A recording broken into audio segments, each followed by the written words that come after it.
Welcome to Telugu focus TV. నేను మీ శ్రీనివాస్ రెడ్డి.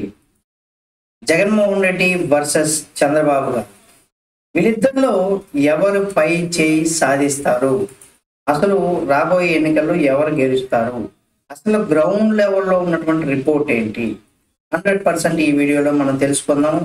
అసలు ఎవరికి ఎటువంటి బలాబలాలతో రానున్న ఎన్నికల్లో ఎవరు అధికారాన్ని దక్కించుకుంటారనేది కూడా ఈ వీడియోలో మనం తెలుసుకునే ముందు మీరు కనుక మన Telugu focus TV channel first time చూస్తున్నా లేదా సబ్స్క్రైబ్ చేసుకోకపోతే సబ్స్క్రైబ్ చేసుకోండి.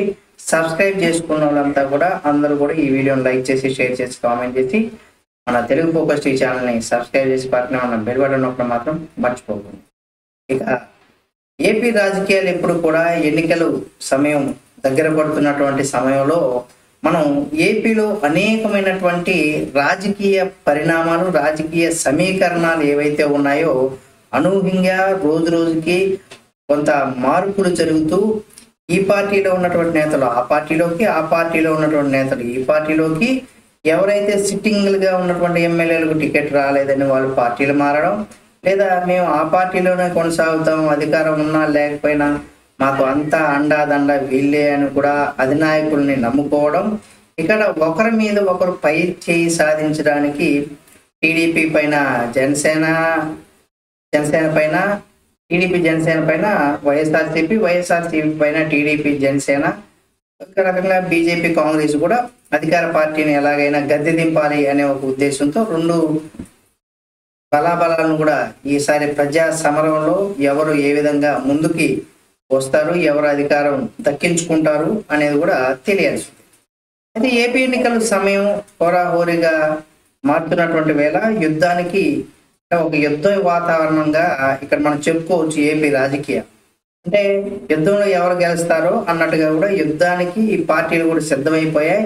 సీఎం జగన్మోహన్ రెడ్డి అభ్యర్థులను కూడా వాళ్ళ యొక్క ఎంపికను కూడా దానికి సంబంధించి దశల వారీగా లిస్టును అయితే రెడీ చేసి దాన్ని అనౌన్స్ చేస్తున్నారు. దానికి సంబంధించి కసరత్తులు కూడా ఆయన మొదలు పెట్టేశారు. తుది దశ మొత్తం కూడా అయిపోయింది. అయితే జగన్మోహన్ రెడ్డి ఇప్పటికే కూడా ఎన్నికల క్యాడర్ను కూడా సిద్ధం చేసే క్రమంలో కూడా రెండు భారీ బహిరంగ సభలు కూడా నిర్వహిస్తూనే ఉన్నారు. మరోపక్క టీడీపీ జనసేన ఈ కూటమి కూడా ఏంటంటే ఎటువంటి పరిస్థితుల్లోనైనా సరే ఈసారి కొంత భిన్నంగా ఉండాలి, కాంగ్రెస్ బీజేపీ వైఖరి పైన మరింత క్లారిటీ కూడా రావాల్సినటువంటి పరిస్థితి మనం ఇక్కడ ఉంది. అంటే క్షేత్రస్థాయి పరిస్థితులను కూడా కొంత స్పష్టత రావాల్సినటువంటి అవసరం ఇక్కడ మనకు కనిపిస్తూ ఉంది. అంటే ఈ ఎన్నికలు అనేది కూడా చాలా హోరాహోరీగా జరుగుతున్నటువంటి సమయంలో ఏపీలో జగన్మోహన్ రెడ్డి గారు వై నాట్ 175 అంటూ కూడా ఒక నినాదంతో ఆయన ముందుకు వెళ్తున్నటువంటి పరిస్థితులు మనం చూస్తూనే ఉన్నాం. కాబట్టి జగన్మోహన్ రెడ్డి ముందుగా చెప్పి ఆయన వై నాట్ 175 అంటే అది 100% సాధ్యం కాదని అని చెప్పుకోవచ్చు. కాబట్టి అంత పకడ్బందీగా అన్ని సీట్లు మనం సాధించగలం ఒక ధీమాతో ఆయన ఉన్నారు. కాబట్టి 1-2 మినహా తప్పితే మిగతావన్నీ కూడా మేమే గెలుస్తాం, ఎక్కువగా 99% గెలుపు అవకాశాలు మాకే ఉన్నాయంటే కూడా జగన్మోహన్ రెడ్డి చాలా ధీమాగా ఉన్నారు. అంటే ఆయన ఏ విధంగా గెలుస్తారు, లేదా అంత కాన్ఫిడెంట్ అంటే డబ్బుతోనా, లేదా డబ్బు అధికారం ఉంది కాబట్టి డబ్బు బలంతోనా, లేక ఈయన హయాంలో ఇప్పుడు ఆయన ముఖ్యమంత్రిగా ఉన్నటువంటి సందర్భంలో ఏవైతే సంక్షేమ పథకాలు అందరికీ అందాలి అన్న ఒక ఉద్దేశంతో ఆయన ఏవైతే బటన్ నొక్కే కార్యక్రమాలు చేస్తూ ఉన్నారో దాని పరంగాన అనేది కూడా ప్రజలు ఆలోచించి వేస్తూ ఉంటారు. ఇక్కడ సంక్షేమ పథకాలు ఎవరు కూడా వాళ్ళ జేబులో నుండి డబ్బులు ఎవరు కూడా ఇవ్వరు. మనం పన్నుల రూపంలో కట్టేటివి మాత్రమే. అది ఏ రాజకీయ నాయకుడైనా, ఏ రాజకీయ పార్టీ అయినా కూడా మనం పన్నుల రూపంలో కట్టేది డబ్బులతోనే మనకు ఈ సంక్షేమ పథకాలు అమలు కూడా చేస్తూ ఉంటారు. తాను అంటే ఇక్కడ ఏంటంటే జగన్మోహన్ రెడ్డి సంక్షేమం మేము రాష్ట్రంలో 83% మంది అందరికి కూడా మేము చేస్తున్నటువంటి సంక్షేమ పథకాలన్నీ కూడా అందుతున్నాయి. అంటే సంక్షేమంతో పాటుగా అమలు చేసేటువంటి సామాజిక న్యాయం కూడా ఉంది. ఎన్నికల అస్త్రాలన్నీ కూడా మేము సిద్ధం చేసుకుంటున్నాం అన్నట్టుగా కూడా జగన్మోహన్ రెడ్డి భావిస్తున్నటువంటి తరుణంలో మంచి జరుగుతుంది తమకంటూ కూడా చెప్తున్నారు. ఎవరికైతే మంచి జరిగింది అనుకుంటున్నారో వాళ్ళు మాత్రం ఓటు వేయాలంటూ కూడా జగన్మోహన్ రెడ్డి గారు పలు సభల్లో అనేక మార్లు ఇదే విషయాన్ని, అంటే మీకు ఎవరికైతే మంచి జరిగింది అనుకుంటున్నారో మా ప్రభుత్వం అధికారంలోకి వచ్చిన తర్వాత వాళ్ళు మాకు ఓటు వేయండి అంటే మంచి జరిగింది అనుకున్న వాళ్ళు మాత్రం ఓటు వేయండి అనేసి కూడా ఆయన చెప్తున్నారు. మరో పక్క ఏంటంటే ప్రతిపక్షాల ఓట్లు వేస్తే పథకాలను రద్దు చేస్తారు అని, అంటే ఇప్పుడు ఏదైతే జగన్మోహన్ రెడ్డి గారు సంక్షేమ పథకాలు ఏవైతే ఉన్నాయో అవన్నీ కూడా చంద్రబాబు నాయుడు గారికి ఓటు వేస్తే 100% అవి రద్దు చేస్తారు అనే ఒక కోణంలో కూడా కొంత ప్రచారం అయితే చేస్తున్నారు. అయితే ఇక్కడ ఏ ప్రభుత్వం అధికారంలోకి వచ్చినా గత ప్రభుత్వాలు చేసినటువంటి ఏవైనా మంచి పనులు ఉంటే అది ఏ ప్రభుత్వం అధికారంలోకి వచ్చినా ఏ నాయకుడు అధికారంలోకి వచ్చినా దాని పేరు మారుస్తారు, లేదా దాన్ని అదే పేరుతో కూడా కంటిన్యూ చేస్తూ ఉంటారు. అంతేగాని ఆ పథకాన్ని రద్దు చేసినట్లయితే అంటే అక్కడ ఎక్కువగా అవినీతి జరుగుతుందంటే రద్దు చేస్తారు అటువంటి పథకాన్ని. కానీ సంక్షేమం పథకం కింద ఏదైతే నడుస్తూ ఉంటుందో ఆ పథకంలో ఎక్కడ ఎవరికి కూడా వివక్ష గురి కాకుండా, అన్యాయానికి గురి కాకుండా, ఇక్కడ అక్రమాలు దోపిడీలు జరుగుతాయి అనుకున్నప్పుడు మాత్రమే అటువంటి పథకాన్ని తొలగించి దాని ఆల్టర్నేట్ గా మరికొంత పకడ్బందీగా ముందుకు వెళ్ళేటువంటి అవకాశం ఉంటుంది రాజకీయ పార్టీలకి. అయితే ఇక్కడ అటువంటిది అంటే ఇక్కడ ఎప్పుడైతే చంద్రబాబు నాయుడు గారికి ఓట్లు వేస్తే 100% ఆయన ఈ పథకాలన్నీ కూడా రద్దు చేస్తారనేసి కూడా చాలా బలంగా జగన్మోహన్ రెడ్డి గారి ప్రభుత్వం ఆ నాయకులందరూ కూడా ప్రచారాలు అయితే చేస్తున్నారు. కాబట్టి ఇక్కడ చాలా మంది క్లియర్ గా గుర్తుపెట్టుకోవాల్సినవి, ఎవరైనా సరే ఆ పథకాలను రద్దు చేయరు, ఆ పథకాలను కొనసాగిస్తారు, దాన్ని కొంత రేట్ పెంచే ప్రయత్నం అయితే చేస్తారు. ఎందుకంటే వాళ్ళు అధికారంలోకి రావాలి కాబట్టి ఒకరి మీద ఒకరు టార్గెట్ చేసుకుంటూ వీళ్ళకి వచ్చేటువంటి పథకాలు దాన్ని కొంత మరికొంత ఎక్కువ మందికి చేరే విధంగా కూడా ప్రయత్నాలు అయితే చేస్తూ ఉంటారు. అది మంచిదైతే. కానీ ఇప్పటికే దాదాపు జగన్మోహన్ రెడ్డి తమ అభ్యర్థుల ఎంపిక ప్రక్రియ కూడా పూర్తి చేసేశారు. దాదాపు 75 మంది ఎమ్మెల్యేల స్థానాలను కూడా మార్చారు ఆయన. 17 మంది ఎంపీలను కూడా మార్చేస్తున్నారు అని కూడా తెలుస్తుంది. ప్రతిపక్షాల పొత్తులతో ఇక్కడ వస్తున్నాయి కాబట్టి తాను మాత్రం సింగిల్ గానే వస్తున్నాను అనేసి ఒక పోటీ చేయడానికి నేను సింగిల్ గానే వస్తున్నాను అంటూ కూడా ఆయన భీమిడి సభలో కావచ్చు, ఏలూరు సభలో అంటే సిద్ధం సభలో ఆయన నిర్వహించారు కాబట్టి దాన్ని ఆయన చెప్పడం జరిగింది.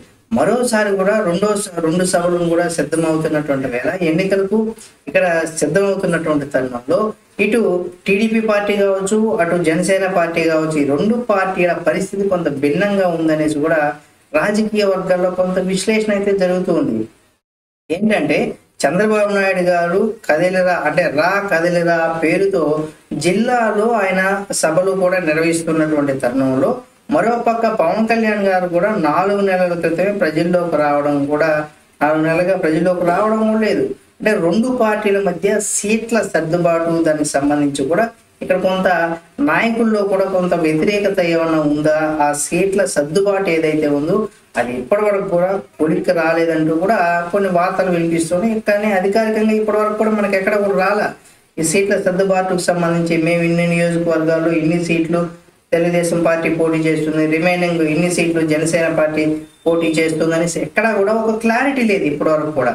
కాబట్టి పవన్ కళ్యాణ్ అభిమానులు ఎవరైతే ఉన్నారో వాళ్ళు సీఎం సీటు షేరింగ్ తో పాటుగా 50 స్థానాలకు తక్కువ కాకుండా కూడా తీసుకోవాలని కూడా ఎవరైతే పార్టీకి సంబంధించినటువంటి నేతలు కార్యకర్తలు ఎవరైతే ఉన్నారో పార్టీలో కీలకంగా వ్యవహరిస్తున్న వాళ్ళు 100% ఆ ఒత్తిడి పెంచుతున్నారని చెప్పుకోవటం అటు పవన్ కళ్యాణ్ గారికి. ఎందుకంటే పవన్ కళ్యాణ్ గారు టీడీపీతో పొత్తు పెట్టుకుని మేము అలయన్స్ లో వెళ్తున్నాం అనేసి కూడా ఆయన చెప్పడం సందర్భంగా ఎవరైతే తమ పార్టీలో ఉన్నటువంటి నేతలు ఎటువంటి డిమాండ్స్ అయితే కోరుకుంటున్నారో దాన్ని టీడీపీతో చర్చించి ఎక్కువగా అంటే 50 కన్నా పై సీట్లు ఇచ్చే విధంగా కూడా, అలాగే ఆ నియోజకవర్గాల్లో టీడీపీ అభ్యర్థులు అంటే జనసేన అభ్యర్థులు కార్యకర్తలు ఎవరైతే ఉన్నారో వాళ్ళతో పాటుగా టీడీపీ అభ్యర్థులు నాయకులు కూడా పనిచేయాల్సినటువంటి పరిస్థితి మనం చూస్తున్నాం. ఎందుకంటే పొత్తులో వెళ్ళినప్పుడు ఇక్కడ ఉమ్మడిగా పనిచేయాల్సినటువంటి పరిస్థితి ఉంటుంది. అయితే టీడీపీ నుంచి కూడా 25 సీట్ల వరకు కూడా జనసేన కేటాయించేటువంటి విధంగా కూడా ఒక ప్రతిపాదనకు వచ్చినట్టుగా కూడా ఇక్కడ తెలుస్తుంది. కానీ 2 ఎంపీ స్థానాల పైన కూడా హామీ ఇచ్చినట్టుగా కూడా తెలుస్తుంది. ఈ సీట్ల సర్దుబాటు విషయం పైన కూడా పవన్ కళ్యాణ్ గారు తాజాగా చంద్రబాబు నాయుడు గారితో సమావేశమయ్యారు. సీట్ల పెంపు దానికి సంబంధించి చర్చలు జరుగుండొచ్చు. ఈ నెల మూడో వారం ఎన్నికల షెడ్యూల్ కూడా విడుదలయ్యేటువంటి అవకాశం మనకు ఎక్కువగా కనిపిస్తుంది.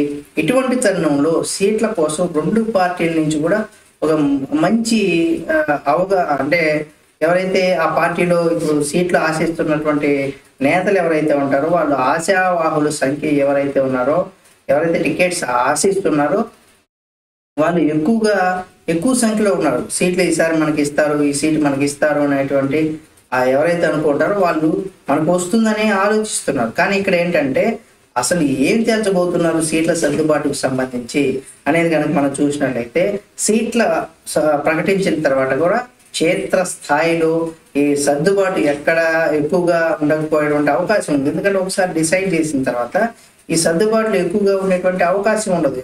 అటువంటి అవకాశం ఉండదు కాబట్టి ఇప్పుడు ఎన్నికల మేనిఫెస్టోలో విషయంలో కూడా జగన్మోహన్ రెడ్డి పథకాలు ఏవైతే ఉన్నాయో ఇప్పుడు కూడా ప్రజల్లో ఉన్నాయి. ఎందుకంటే ఆయన నవరత్నాల పథకాలు ఏవైతే చెప్పారో ఆ పథకాలు ఇప్పుడు ప్రజల్లో ఉన్నాయి, దానికి సంబంధించి కొనసాగుతూ ఉన్నాయి.